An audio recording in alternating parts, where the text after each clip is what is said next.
Automations are powerful tools that allow you to automate course, curriculum, and certificate management based on your parameters. To set them up, log in as an administrator, select Automations, and then click Add Automation. From the Event drop-down menu, select when an action will be triggered.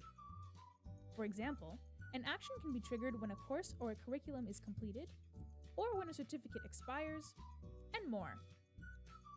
Next, select the action the system will take once your event is triggered. You can choose to assign a single course or a curriculum, or multiple courses or curricula at once. If you want, you can set a delay for the action in the Time Trigger section. Once you've set up your event and action, a form will appear, allowing you to further specify your conditions.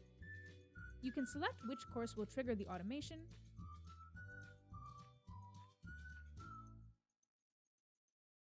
the courses that will be assigned to your users,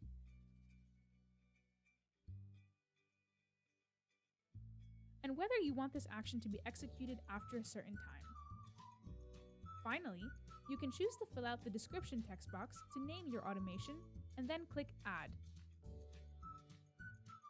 You're all set up. From your main automations page, you can review all the automations you've created, edit them, set them as inactive, or delete them by clicking the respective icons. Add as many automations as you'd like to make managing your eFront portal that much easier.